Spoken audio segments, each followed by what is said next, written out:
Episode start होता है और हम देखते हैं कि जब गुरिंजी और स्वांग एक दूसरे के पास मिल्क देखते हैं तो वो स्माइल करने लगते हैं और फाइनली वो दोनों साथ में बैठकर मिल्क को ड्रिंक करते हैं, जहाँ पर स्वांग गुरिंजी को ब्रेकफास्ट कराती है, लेकिन गुरिंजी उसे खाने से पहले हेजिटेट करता है। इस पर स्वांग उसे बताती है कि इसे मेरे डैड ने बनाया है और ये बहुत ही ज्यादा क्लीन है। तो गुरिंजी भी उसे खा लेता है और उसे थैंक यू बोलता है। इस पर स्वांग उससे पूछती है कि ये तुम्हें कैसा लगा, तो गुरिंजी कहता है कि नॉट बैड। इस पर स्वांग मुंह बनाकर कहती है कि नॉट बैड, ये सच में डिलीशियस है। इस पर गुरिंजी उसे कहता है कि हाँ, लेकिन मुझे भूख नहीं लगी है। अब गुरिंजी उसे पूछता है कि इतना काम करने के बावजूद तुम कभी थकी हुई क्यों नहीं दिखती, तुम हमेशा खुश और एनर्जेटिक कैसे दिखती रहती हो। इस पर स्वांग उसे पूछती है कि क्या तुम्हें सच में ऐसा लगता है, तो गुरिंजी उसे कहता है कि नहीं अंकल जिन ने मुझे कहा था। तो गुरिंजी उसे बताता है कि हाँ, अगर अंकल जिन ने ऐसा कहा है कि मुझे लगता है कि मैंने पहले तुम्हें गलत समझा। इस पर स्वांग उसे डम्पलिंग खिलाते हुए कहती है कि तुम डम्पलिंग खाओ और अच्छे से मेरी तारीफ करो। अब स्वांग गुरिंजी को एथलीट का घर क्लीन करने के लिए अपनी प्लानिंग के बारे में बताने लगती है, जिसे देखने के बाद गुरिंजी उसे समझाने लगता है कि तुमने उसके घर को क्लीन करने के लिए ये प्लान बनाया कि तुम उसके घर में ऐसे सेल्फ लगाओगी जहाँ तक वो आसानी से पहुँच पाए, लेकिन तुम्हें नहीं लगता कि ये तो ऐसा होगा जैसे कि उसके माथे पर लिख दिया जाए कि वो अपना काम करने में डिसेबल है। इससे उसके सेल्फ रिस्पेक्ट को कितना चोट पहुंचेगा। तो गुरिंजी की बात सुनने के बाद स्वांग को भी याद आता है कि जब वो उस एथलीट के घर पे गई थी और उसने अपने क्लीनिंग के तरीके को बताया था तो उस एथलीट ने उसे भगा दिया था। तो स्वांग को भी रियलाइज होता है कि वो कौन सी गलती करने जा रही थी। इस पर गुरिंजी उसे कहता है कि एक एथलीट के तौर पर वो अपना करियर खो चुका है, इसीलिए हमें जानबूझकर इसे अवॉइड नहीं करना चाहिए। इस पर स्वांग उसे कहती है कि हाँ तुम सही कह रहे हो, हमें उसे ये फील नहीं कराना चाहिए कि वो अपना काम खुद से करने में असमर्थ है, बल्कि हमें उसे ये फील कराना चाहिए कि वो बहुत ही ज्यादा खास है और बहुत ही एनर्जेटिक है। इसके बाद स्वांग उससे पूछती है कि तुमने लोगों के फीलिंग्स के बारे में सोचना कब स्टार्ट किया। इस पर गुरिंजी स्माइल करता है। वही हम स्वांग को देखते हैं जो कि गुरिंजी और स्वांग की फोटो लगाकर कोई कंक्लूजन निकालने की कोशिश कर रहा होता है, जबकि गुरिंजी जब अपने ऑफिस में जाता है तो वहाँ उसे कुछ अजीब लगता है, ऐसा जैसे कि उसके कमरे में कोई आया हो और उसके लैपटॉप को यूज किया हो। अब अगले दिन स्वांग उस एथलीट के घर पे जाती है और वहाँ पर क्लीन करने की तैयारी करने लगती है, लेकिन वहाँ पे खड़ी आंटी उसे ऐसा करने से मना करती हैं और उसे कहती हैं कि तुम्हारे लिए बेहतर है कि तुम चली जाओ, मैं तुम्हारे बारे में कोई भी बैड रिव्यू नहीं दूंगी। लेकिन स्वांग उनकी बात नहीं मानती और कहती है कि आपको परेशान होने की जरूरत नहीं है। इसके बाद वो क्लीनिंग करने लगती है, लेकिन तभी वहाँ पर वो एथलीट आता है और उससे पूछता है कि तुम यहाँ पर क्या कर रही हो। इस पर स्वांग कहती है कि मैं अपना काम कर रही हूँ। तो वो एथलीट उसे बाहर जाने के लिए कहता है। तो अब स्वांग उस आंटी को बाहर जाने के लिए कहती है और उनके जाने के बाद वो एथलीट पूछता है कि क्या तुम अपना काम बंद नहीं करोगी। इस पर स्वांग उससे कहती है कि मैं अपना आधा काम खत्म कर चुकी हूँ, तो मैं इसे आधे पे नहीं छोड़ूंगी। अब स्वांग उस एथलीट से हेल्प मांगती है, लेकिन जब वो ऐसा नहीं करता तो स्वांग उससे कहती है कि क्या तुम टेनिस प्लेयर नहीं हो और क्या तुम्हारे पास स्ट्रेंथ नहीं है। जिस पर वो एथलीट उसकी हेल्प करता है। अब ऐसे ही स्वांग उससे फिर से हेल्प मांगती है, तो वो एथलीट उससे कहता है कि मैं तुम्हें इसके लिए पे करता हूँ, तो तुम कस्टमर से काम कैसे करवा सकती हो। इस पर स्वांग उससे कहती है कि तुम चाहते हो कि मैं जल्दी ही चली जाऊँ और मैं भी अपना काम खत्म करके जाना चाहती हूँ, इसीलिए कोऑपरेट करो। तो वो एथलीट उसकी हेल्प करने लगता है। अब जब स्वांग फिर से उसकी हेल्प मांगती है तो इस बार वो एथलीट गुस्सा हो जाता है। इस पर स्वांग उससे कहती है कि मैं जानती हूँ कि तुम इन सारे काम को खुद बहुत अच्छी तरीके से कर सकते हो और मुझे इस बात पर भरोसा है, और कभी भी ये मत भूलना कि तुम सबसे पहले एक एथलीट हो। ये कहकर वो उसे क्लीन करने के लिए देती है और फिर से अपने काम में लग जाती है। वहीं वो एथलीट भी काम करने लगता है, जो देखकर स्वांग खुश होती है। अब स्वांग एक स्टोर पर जाती है जहाँ वो मैसेज करके बताती है कि मैंने अपना काम सक्सेसफुली कर लिया है।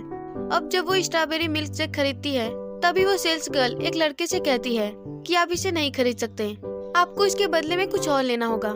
जो सुनकर स्वांग जो भी उसे रखने जाती है, लेकिन वो सेल्स गर्ल कहती है कि इसे आप खरीद सकती हैं। अब जब स्वांग उससे बिल मांगती है तो वो गर्ल कहती है कि आपको इसके लिए पे करने की जरूरत नहीं है, ये आपके लिए फ्री है। और जब स्वांग रीजन पूछती है तो वो सेल्स गर्ल उसे कहती है क्योंकि आप इस स्टोर के 100 कस्टमर हैं, इसीलिए हम आपको एक स्ट्रॉबेरी मिल्क तो फ्री में दे ही सकते हैं। इस पर स्वांग उससे कहती है कि क्या मेरे लिए स्ट्रॉबेरी मिल्क फ्री है, तो मैं कुछ और लेना चाहूंगी। अब हम जुंजी को कुछ फोटोज क्लिक करवाते हुए देखते हैं, जहाँ पर वो जुआन को डिनर पर ले जाने के लिए पूछता है और तभी वहाँ पर जुंजी के कुछ क्लासमेट आते हैं जो कि उन दोनों को साथ में देखकर पूछते हैं कि क्या ये तुम्हारी गर्लफ्रेंड है।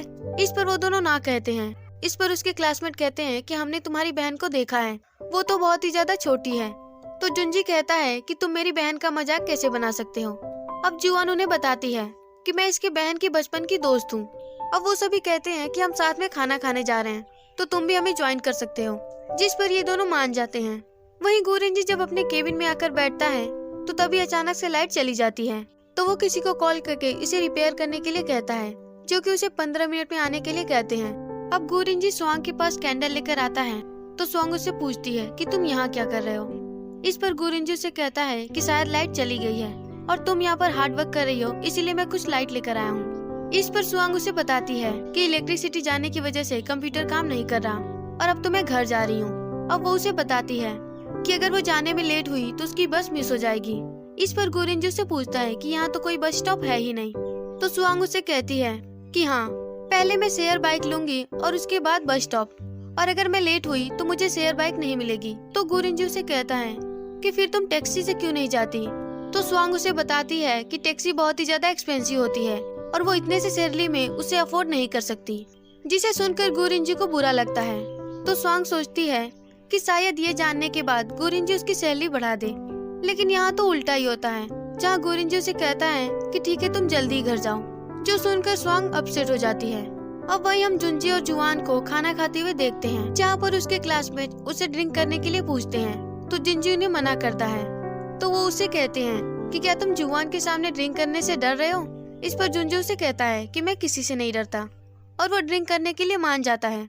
अब सीन चेंज होता है और हम देखते हैं कि जुंजी बहुत ही ज्यादा ड्रंक होता है, जिसे कि जुआन संभाल कर ले जा रही होती है और उससे कहती है कि तुम इतना ज्यादा ड्रंक हो गए, मैंने मना किया था और अब मैं तुम्हें संभाल रही हूँ, इसके बावजूद तुम मुझे सिस्टर नहीं कह रहे हो। जिसके बाद जुंजी उसका हाथ पकड़ता है और उसे कहता है कि क्या तुमने किसी भाई बहन को इस तरह से हाथ पकड़ते हुए देखा है।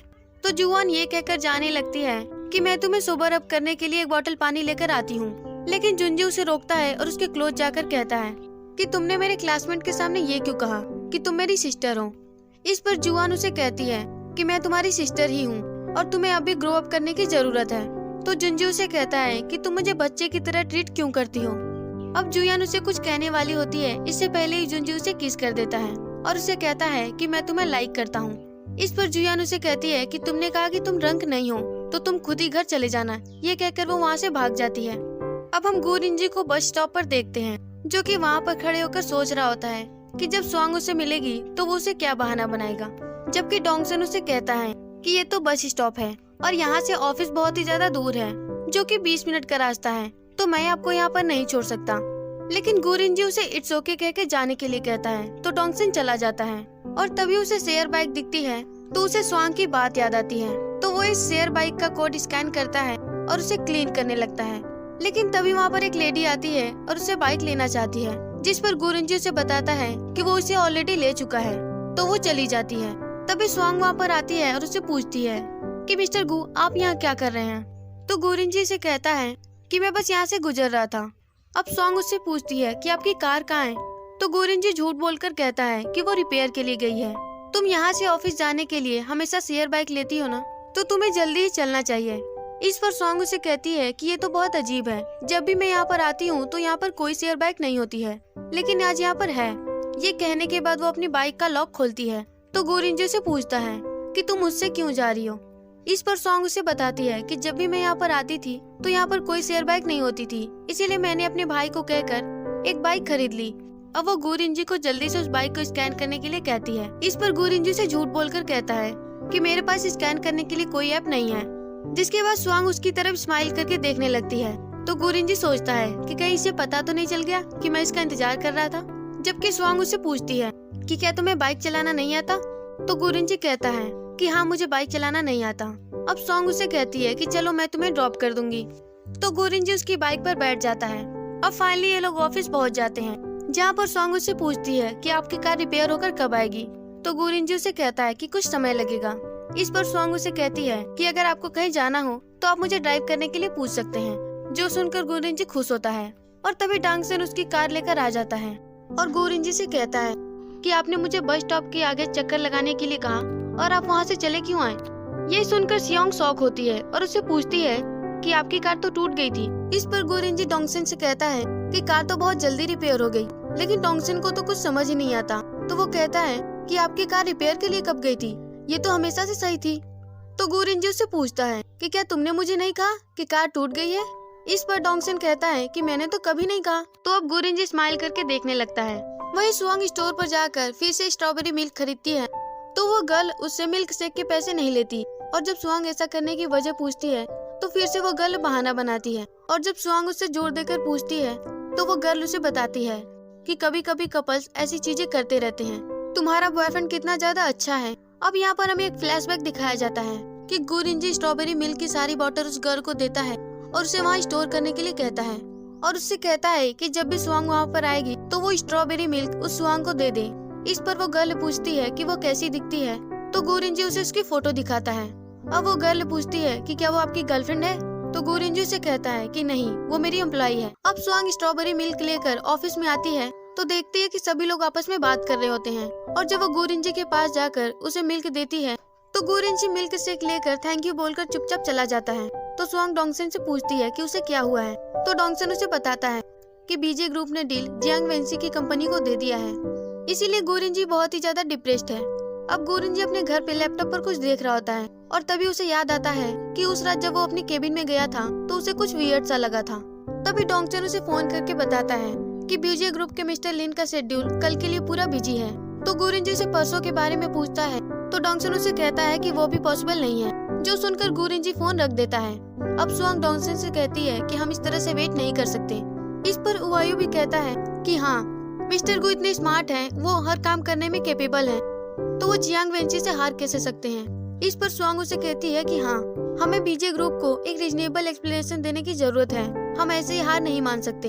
तो डोंगसेन उसे कहता है कि लेकिन ये बीजे ग्रुप की जिम्मेदारी नहीं है। इस पर स्वांग कहती है कि लेकिन हम यहाँ के एम्प्लॉय हैं और ये हमारा काम है। अब स्वांग की बात से सभी एग्री होते हैं, जिसके बाद वो एक प्लान बनाते हैं और सीधा गोरिंजी के ऑफिस में जाकर उसे प्लान समझाने लगते हैं, जहाँ स्वांग तो सभी की मदद से मिस्टर लिन को किडनैप करने की बात करती है और कहती है कि उसके बाद आप उनसे बात कर सकते हैं और उन्हें एक्सप्लेन कर सकते हैं। जबकि गोरिंजी तो काफी ज्यादा शॉक होता है और उन्हें समझाते हुए कहता है कि यहाँ देखो, जियांग वेंसी ने बीजे ग्रुप को जो प्लान दिखाया है वो सेम हमारी तरह ही है। इसका मतलब ये है कि किसी ने हमारे प्लान को कॉपी किया है या फिर उसे चुराया है। अब गोरिंजी डोंगसेन से कहता है कि मुझे तुम्हारी हेल्प चाहिए, तुम मिस्टर लिन का पता लगाओ, मैं उन्हें सब कुछ एक्सप्लेन करूंगा। अब ये सभी बार में जाते हैं, जहाँ पर डोंगसेन इन सभी को कहता है कि मुझे पता चला है कि मिस्टर लिन यहीं पर है, इसीलिए आप सभी अलग अलग बॉक्स में जाकर चेक कीजिए। मैंने आप लोगों को फोन पर फोटो सेंड किया है। तो सभी अपने अपने काम पर लग जाते हैं। वहीं स्वांग एक बॉक्स में देखती है कि मिस्टर लिन लियू मार्क के साथ बैठकर ड्रिंक कर रहे होते हैं। तो वो उनसे जाकर कहती है कि जियांग वेंसी ने आपको जो प्लान दिखाया है वो हमारे जैसा ही है और आप नहीं जानते कि लियू ने आपको बेवकूफ बनाया है। तो मिस्टर लिन लियू से पूछते हैं कि क्या तुम इसे जानते हो। तो लियू उसे कहता है कि ये मेरी जूनियर स्कूलमेट है और वो आकर स्वांग को रोकने की कोशिश करता है, लेकिन तभी वहाँ पर गोरिंजी आता है और वो लियू को धक्का देकर उसे दूर करता है। अब वो स्वांग को कुछ भी कहने से मना करता है और मिस्टर लिन से कहता है कि अब हमारा बीजे ग्रुप के साथ काम कर पाना मुश्किल है। और वो लियू से कहता है कि मैं आशा करता हूँ कि ऐसा फिर कभी नहीं होगा। तो गोरिंजी उसका हाथ पकड़कर बाहर चला आता है, जबकि उन्हें साथ में से जाते हुए कोई उनकी फोटो खींच रहा होता है। वहीं बाहर जब ट्रक क्लीनर छिड़कती हुई जाती है तो स्वांग उसे हक करके उसे बचाती है, जिसके बाद स्वांग उससे पूछती है कि आपने मिस्टर लिन को एक्सप्लेन क्यों नहीं किया। इस पर गोरिंजी कहता है कि बिजनेस में कुछ भी एक्सप्लेन करना इतना आसान नहीं होता, ये मेरे साथ पहली बार नहीं हुआ है। कुछ साल पहले मैं जियांग वेंसी की कंपनी में एक एम्प्लॉय था। जब उसकी कंपनी स्टार्टअप हुई थी तो हम साथ में ही काम करते थे, लेकिन फिर डिसएग्रीमेंट की वजह से मैंने वो कंपनी छोड़ दी। तो इस तरह की चीजें मेरे लिए नॉर्मल है। इस पर स्वांग उसे कहती है कि फिर भी एक बड़ा प्रोजेक्ट हमारे हाथ से चला गया। अब जब स्वांग देखती है कि गोरिंजी को भूख लगी है तो वो उसे किसी जगह पर ले जाने की बात करती है और हम फाइनली गोरिंजी को स्वांग के घर पे देखते हैं, जहाँ पर वो बिखरे हुए कपड़े और गंदगी देखता है तो बहुत ही ज्यादा अनकंफर्टेबल महसूस कर रहा होता है। इसीलिए वो स्वांग के फादर से कहता है कि आपको मेरे लिए परेशानी उठाने की जरूरत नहीं है, मैं यहाँ से जा रहा हूँ। और वो जाने लगता है, लेकिन तभी वो दरवाजे पर देखता है कि लू स्वान उसके घर आया हुआ था, जिसे देखने के बाद गोरिंजी कहता है कि अंकल आप मुझे इतना फोर्स कर रहे हैं तो मुझे लगता है कि मुझे आपको मना नहीं करना चाहिए। और फाइनली सभी डिनर करने के लिए टेबल पर बैठ जाते हैं। वही हम डोंगसेन को जिम में देखते हैं, जिसके फोन में लाइव कंपटीशन का नोटिफिकेशन आता है। तो वो वीडियो चालू करके देखने लगता है जिसमें कि वोंग लाइव होती है और सभी से कुछ क्वेश्चन पूछ रही होती है, जिससे कि डोंगसन बहुत ही ज्यादा एंजॉय करता है। अब फिर से हम इन सभी को डिनर टेबल पर देखते हैं, जहाँ पर स्वांग के डैड कहते हैं कि शायद स्वांग एक अच्छा जॉब कर रही है और वो पहली बार किसी लड़के को घर पे लाई है। जब स्वांग गोरिंजी को चॉपस्टिक क्लीन करके देने लगती है तो ये देखकर स्वान गोरिंजी से कहता है कि आपका स्टॉप तो एकदम केयरिंग है, आपको नहीं लगता कि आपको उसकी सैलरी बढ़ानी चाहिए। इस पर गोरिंजी कहता है कि वो मेरी एम्प्लॉय है और मैं उसे बेस्ट ट्रीटमेंट देता हूँ। वहीं स्वांग के फादर उसे कहते हैं कि स्वांग कितनी जल्दी बड़ी हो गई और वो सबका ध्यान रखती है, अब तो उसे शादी करने की जरूरत है। इस पर स्वान उसे कहता है कि अंकल फ्यूचर में वो डेफिनेटली खुश रहेगी, बस उसे किसी ऐसे इंसान से शादी नहीं करनी चाहिए जिसका उसे ख्याल रखना पड़े। ये कहकर वो गोरिंजी की तरफ इशारा करता है तो गोरिंजी भी पीछे नहीं रहता और उससे कहता है कि हाँ बिल्कुल, उसे किसी ऐसे इंसान से भी शादी नहीं करनी चाहिए जो कि खुद स्टेबल ना हो और खाना खाने के लिए भी अपने पड़ोसियों के यहाँ जाता हो। अब इन दोनों में बहस होने लगती है तो स्वांग उन्हें कहती है कि आप दोनों को मेरे लिए परेशान होने की जरूरत नहीं है, आप लोग खाना खाइए। अब डिनर खत्म होने के बाद सभी अपने रूम में सोने चले जाते हैं, जबकि गोरिंजी वहीं पर बैठा होता है। वहीं सियान और सुआन दोनों साथ में बर्तन धो रहे होते हैं और जब लू सुआन स्वांग के करीब जाता है तो उसे देखकर गोरिंजी काफी ज्यादा जेलस होता है। वहीं स्वांग के डैड उसे कमरे में बुलाते हैं तो वो चली जाती है, जिसके बाद स्वांग गोरिंजी से पूछता है कि काफी देर हो गई है, तुम्हें घर नहीं जाना? तो गोरिंजी उसे कहता है कि मुझे काम के बारे में स्वांग से कुछ बात करनी है, मैं उसके बाद चला जाऊंगा, पर मुझे लगता है कि तुम्हें घर जाना चाहिए। इस पर स्वान उसे कहता है कि मैं घर चला जाऊंगा, मेरा घर पास में ही है, लेकिन आप अपनी एम्प्लॉय से इस तरह लेट तक काम नहीं करवा सकते। तो गोरिंजी से कहता है कि एक पड़ोसी होने के नाते तुम्हें किसी के मामले में इंटरफेयर नहीं करनी चाहिए। इस पर स्वान से कहता है कि मुझे तुमसे अकेले में बात करनी है और यहीं पे हमारा एपिसोड खत्म हो जाता है। तो गाइस ये था आज का वीडियो। आई होप आपको वीडियो पसंद आया होगा, तो वीडियो को लाइक और चैनल को सब्सक्राइब जरूर कीजिएगा। फिर मिलेंगे आपसे अगले एपिसोड में, तब तक के लिए बाय बाय।